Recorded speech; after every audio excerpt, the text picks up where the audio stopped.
이제 성막이 제작되는 과정이 거의 끝났습니다. 이제 성막 말뚝과 포장이 만들어지면서 성막이 완성되는 과정이 이 38장에서 나오는 내용입니다. 먼저 번제단을 만들고 있죠. 우리가 보기에 이 번제단이라고 하면 제물을 바치는 곳, 그러면 잔인한 생각이 들 수도 있습니다. 영화 같은 것을 보면 이 사람을 바쳐서 제사를 드리는 장면이 많이 나오잖아요. 그러나 아셔야 할 것이 있는데 하나님께서는 인신 제사를 결코 받지 않으셨습니다. 물론 사사 중 입다의 이야기가 나오고는 있지만 이것은 하나님이 인신 제사를 받는다는 것이 아니라 입다의 경솔함을 이야기하는 것에 그 중심이 있는 것입니다. 이 번제단을 보면 우리가 생각해야 하는 개념이 바로 중보자에 대한 이 개념이에요. 내가 하나님과 다시 화목하게 하고 싶으면 그에게 향기로운 예물을 드려야 하는 것입니다. 이것이 정성인 것이에요. 하나님이 물질을 받으신다고 교회가 돈만 밝힌다, 하나님이 돈만 밝힌다라고 비난하는 것은 정말 큰 잘못이라는 겁니다. 흔히 그 사람에게 사죄하는 방법은 뭐가 있을까요? 바로 정성을 보이는 방법이 있습니다. 특히 나라를 위해 순직한 유공자 같은 경우에 당연히 그 유가족에게 보상을 해야 됩니다. 물질적인 보상을 해줘야 되죠. 그런데 만약 나라나 기업이 잘못을 해서 사람이 죽었는데 참 미안하다고, 근데 돈을 주는 건 참 아니지 않냐고, 그렇게 하면서 너희들 돈 바기는 사람이냐고 이렇게 말할 수는 없는 겁니다. 그렇게 보상을 요구하는 사람에게 돈이 목적이네, 욕심이 많네 하는 것은 정말 우리가 상식적으로 생각을 해도 너무나 해서는 안 될 일이죠. 이 하나님에게 바칠 예물에 대해서 비난하는 것은, 이것은 결코 옳지가 않아요. 물론 믿지 않는 사람이나 초면자면 하나님에 대한 이 지혜가 없기 때문에 오해는 할 수 있겠죠. 하지만 사랑 안에, 공동체 안에 함께 생활을 시작했다면 이에 대해서는 정확한 교육이 당연히 필요한 것입니다. 더군다나 우리가 하나님에 대해서 할 말이 없이 순종을 해야 하는 이유는, 처음에는 우리의 죄와 아주 비교가 할 수 없을 정도로 싸구려인 동물의 피로 우리가 제사를 드렸는데 이것을 하나님이 받아주셨다는 거예요. 하나님에게 정말 큰 죄를 짓고서 그냥 죄를 지을 때마다 동물을 제물로 바치면 그 죄를 용서해 주셨던 거예요. 이게 얼마나 큰 자비입니까? 그런데 이러한 동물 제사조차도 아까워한다는 것은 말이 되지 않는 것이죠. 내가 1,000,000원을 빚졌는데 10,000원을 낸다. 누가 이것을 죄를 사해 주겠습니까? 우리의 죄가 워낙에 큰데도 하나님께서는 이, 이 값어치가 훨씬 떨어지는 이 동물의 피만 받아도 우리의 죄를 일시적으로 용서해 주셨던 거예요. 제가 몇 년 전에 일시적으로 돈이 필요해서 대출에 대해서 물어본 적이 있습니다. 그러나 주위에서는 절대 이 대출을 받지 말라고 해요. 대출이라는 것이 이자가 없을 수가 없는데 집을 사지 않는 이상 대출을 받으면 안 된다는 것입니다. 여러분들, 이 세상이 바로 그러한 것이에요. 우리가 이 대출을 받아도 내가 1,000,000원을 받으면 거기에 1,000,000원을 그대로 돌려줘야 하는 사람은 없습니다. 오히려 1,000,000원 이상의 이자를 붙여서 넣어줘야 돼요. 이런 것이 바로 세상의 이치예요. 그런데 하나님께서는 그냥 우리에게 이러한 이자조차 받지 않으셨어요. 이게 세상의 원리죠.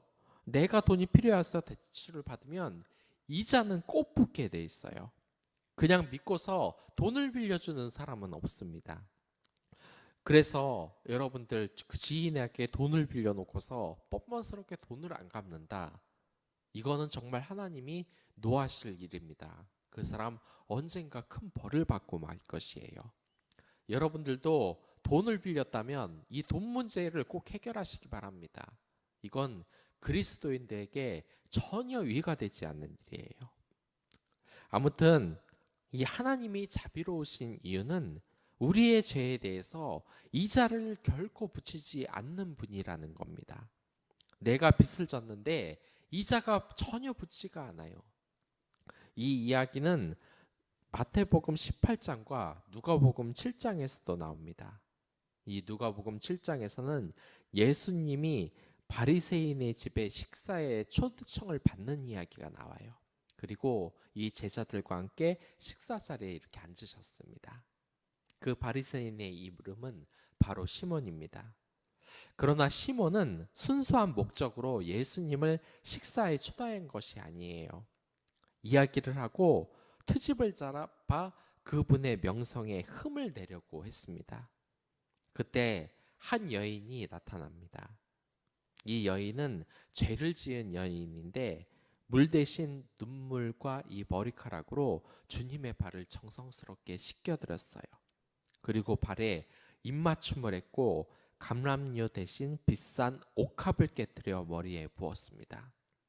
그 장면을 보고 시몬은 속으로 생각을 했어요.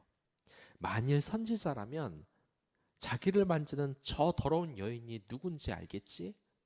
근데 자기의 몸을 만져도 거부를 하지 않네? 그러면서 못 알아보고 있어서 지금 자신의 몸을 만지게 하고 있는 것을 보니 이 예수라는 인물이 별거 아니구나. 예언의 능력, 신비의 능력이 없구나 하면서 속으로 비웃었어요. 그러자 예수님은 이 시몬의 악독한 마음을 아시고 물으셨습니다. 빚주는 사람에게 빚진 자 둘이 있어. 하나는 500데나리온을 빚졌다. 그리고 하나는 50데나리온을 빚졌다. 둘 다 갚을 능력이 없어서 모두 빚을 탕감해 주었다. 둘 중에 누가 그를 사랑하겠느냐? 시몬은 대답합니다. 내 생각에는 탕감을 받은 자입니다.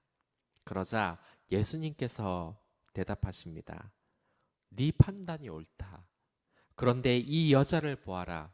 내가 네 집에 들어올 때 너는 내게 발 씻을 물도 주지 아니어서 하였으되 이 여자는 눈물로 내 발을 적시고 그 머리털을 닦았으며 너는 내게 입 맞추지 아니하였으되 그는 내가 들어올 때부터 내 발에 입 맞추기를 그치지 아니하였으며 너는 내 머리에 감람류도 붓지 아니하였으되 그는 향유를 내 발에 부었느니라. 여기에서 발 씻을 물을 주지 아니하였다는 말은 근동에서는 손님을 초대했을 때 먼저 발 씻을 물을 주는 것이 전통이기 때문이에요. 이건 너무나 당연하죠. 여러분들 이런 군대나 어떤 공동체, 기숙사 같은 것을 할 때 이 위생 점검을 굉장히 많이 합니다. 그때 어떻게 합니까? 이 하얀 장갑을 해놓고 주변을 싹싹싹 문지르죠. 그리고 먼지가 있는지 없는지. 그러면서 혼내면서 하는 소리가 뭡니까? 이 먼지가 묻어나오면 이 먼지 다 너희들이 마시는 거야. 병에 걸리고 싶어? 이렇게 책망을 합니다. 이 먼지는 우리를 병들게 해요. 그렇기 때문에 이 준동에서도 이 밖에서 생활을 하면 먼지가 많은 땅에 이 발이 더러워질 수밖에 없어요. 그래서 씻을 물을 주는 것이 당연히 예의입니다. 그래서 너는 내가 입을 맞추지 않았다는 말, 다음에 이러한 말은 손님에게 이마나 손등에 입을 맞추는 것이 존경의 표시이기 때문이에요. 지금 먼저 발 씻을 물을 주지 않았다는 것, 예의를 차리지 않았다는 것이죠. 이 세균에 의해서 먼지에 의해서 오염되기 때문에 씻을 물을 줘야 하는데 주지 않았고, 두 번째로 또한 손님에게 이렇게 입맞춤을 하지 않았다는 것은 존경을 하지 않는다는 소리예요. 이 시몬은 여기에서 있는 어떠한 것도 하지 않았습니다. 그러나 죄를 지은 여인은 예수님의 머리에 이 감람류를 부었어요. 이 시몬은 예수님에게 어떠한 예의도 갖추지 않았던 겁니다. 이러한 사람은 예수님을 모욕하는 것이에요. 물론 예수님께서는 모든 것을 다 가지신 분입니다. 아쉬워서 날 대접해 달라는 분이 아니세요. 그러나 그 정성과 마음을 보시는 겁니다. 번제단에 향기로운 제물을 드려 하나님을 기쁘게 해야 하는 것은 이러한 것 때문이에요. 그분에게 정성을 보여야 하는 겁니다. 이 세상에서 정말 위험한 것은 부정의 신학입니다. 이 하나님께 이 제단 앞에서 어떻게 사랑을 표현할지, 내 이웃을 어떻게 사랑할지를 고민해야 하는데 그런 고민은 전혀 없고 기존 교회 목회자, 성도를 트집 잡고 쫓아내려고 하고 분열시키려고 하는 그러한 목회자는 사실 목회할 자격이 없는 것이에요. 이것은 직분자나 성도도 마찬가지입니다. 이들은 자신이 하나님이 된 것 마냥 다른 사람들을 정죄하고 판단을 해요. 꼭 바리새인 시몬과 같은 자들입니다. 그리고 주의해야 할 것은 이 시몬이 바로 우리라는 거예요. 자신의 허물은 보지 못하고 얼마나 다른 사람의 흉을 우리가 많이 보고 살아왔습니까? 내 가치관으로 남을 얼마나 많이 판단하고 정죄해 왔습니까? 교회의 헌금이 잘못됐다, 목사가 잘못됐다, 저 장로 때문에 교회에 가기 싫다, 매일 남탓만 하고 저주하면서 사는 삶에는 절대로 은혜가 임하지 않아요.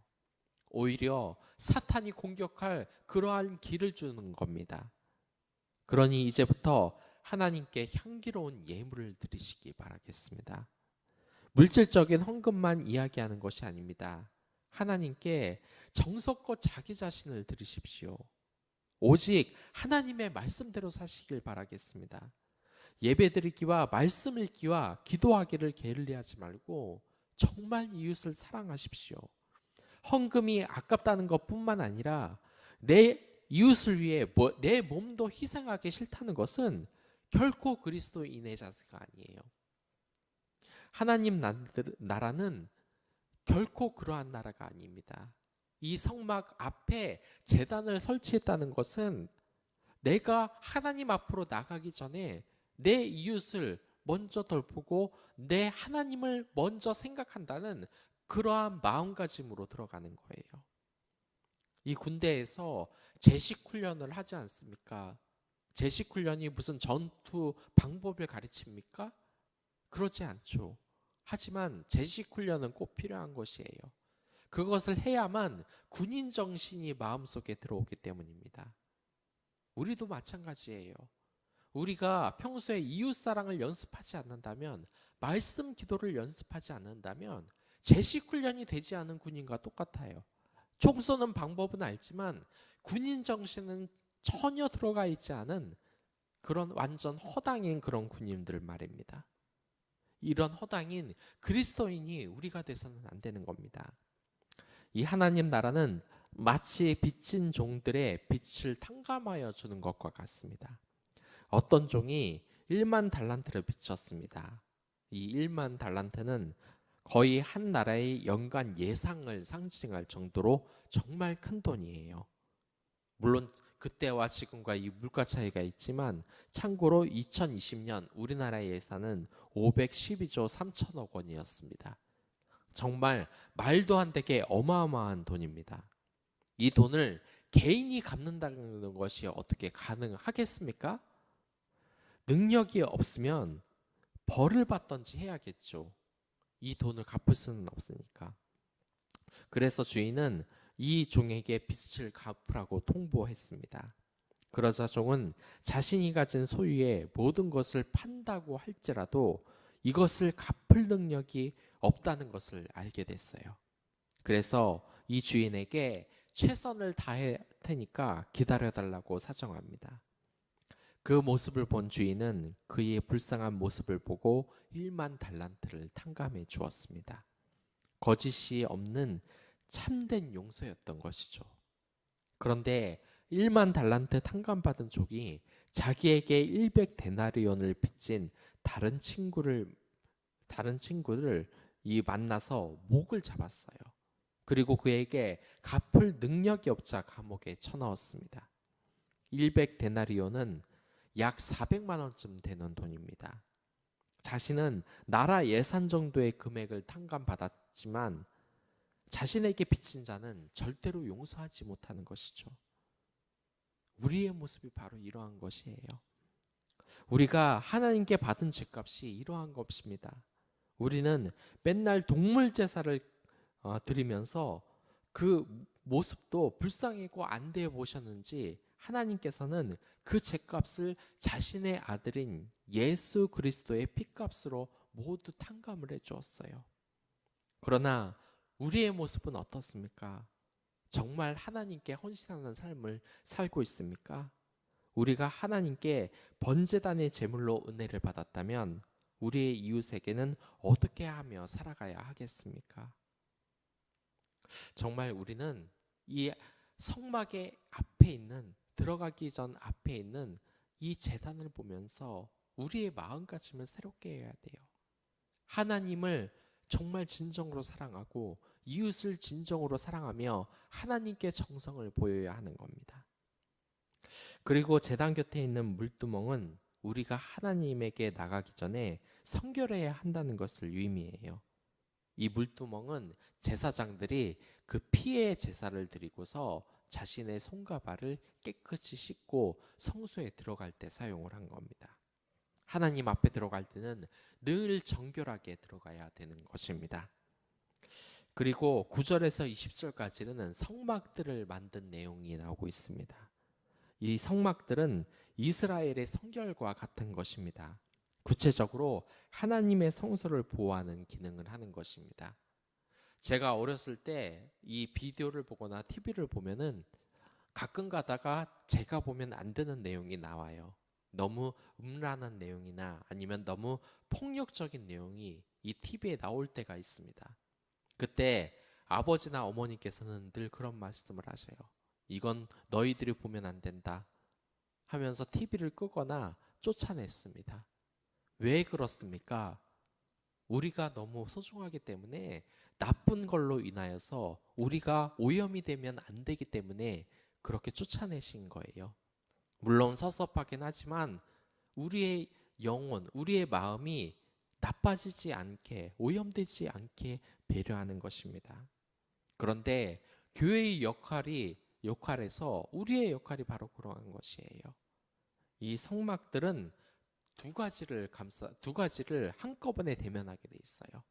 이 성막들은 그 안쪽에는 성막이 있습니다. 그리고 그 성막들 바깥쪽에는 이 세상이 있어요. 이 세상은 끊임없이 이 성막, 교회를 공격하게 돼 있어요. 그렇기 때문에 우리는 이 교회를 세우기 위해서는 성막들의 역할을 하는 것이에요. 이 성막들에는 일반 이스라엘 백성들이 있었죠.